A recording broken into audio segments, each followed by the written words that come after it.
issues. I think you are keeping distance. If you have distance, we can. But you already have enough distance. But I'm hearing the microphone. You are too far from here.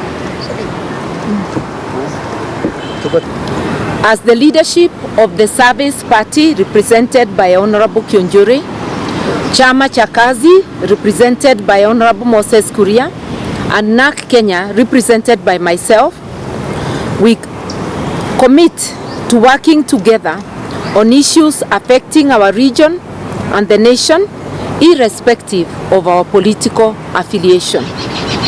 We also commit to reach out to other like-minded leaders to broaden this forum and to deepen our unity of purpose. We recognize that there are other leaders who include but are not limited to religious, professional, youth, business, and many others, and we are going to reach out to all of them.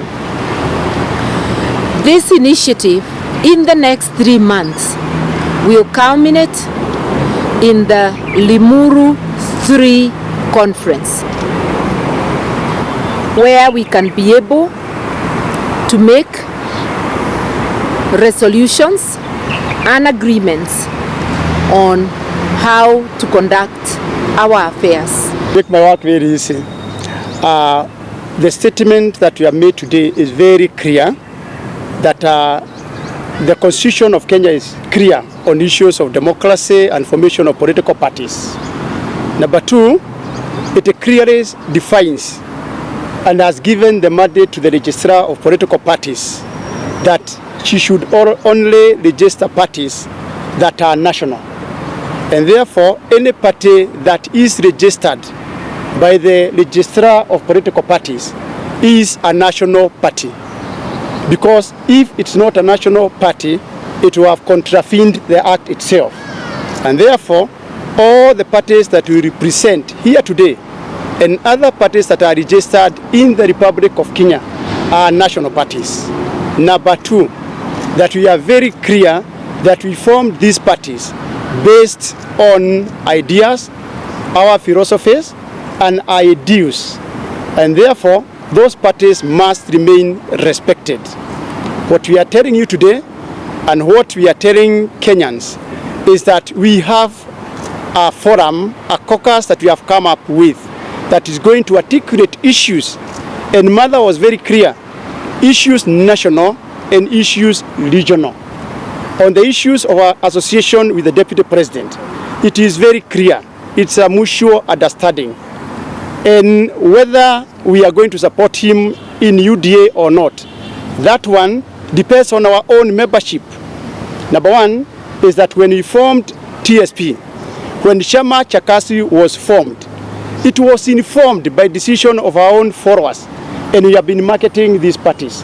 And therefore, if somebody feels that you do not like, you don't need coalitions, then that will be upon the leadership of a particular party, and that does not affect us. Us as TSP, we are very clear. The way forward is that TSP will be on the ballot.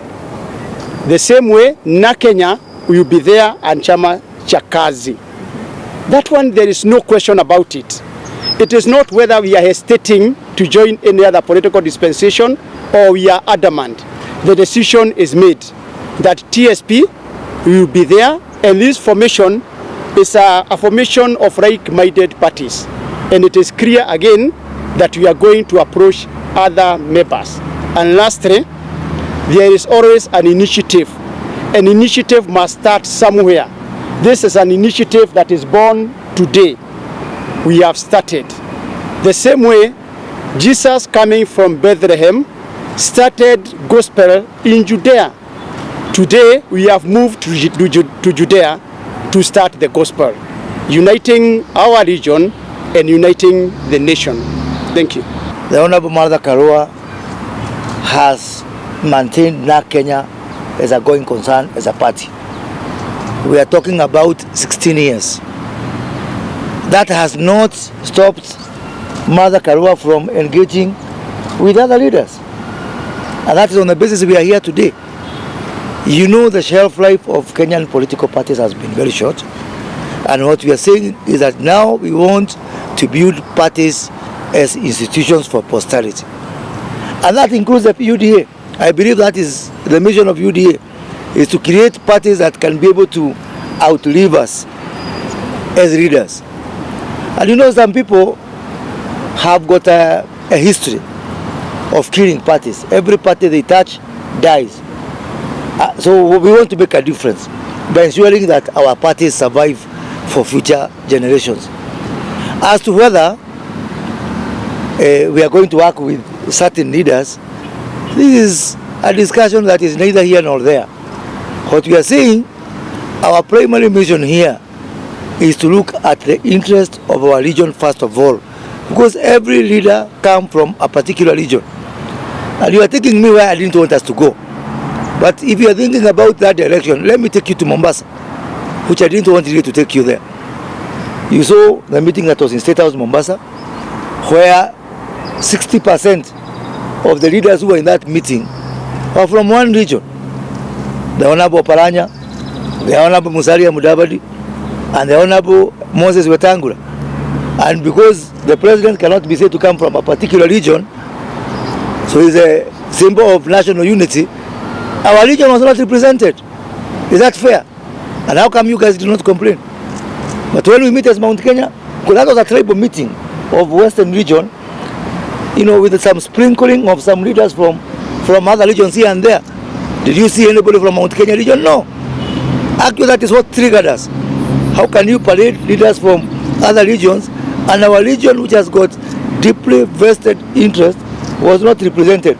So you may be looking for trouble where it is not. We are seeing trouble elsewhere.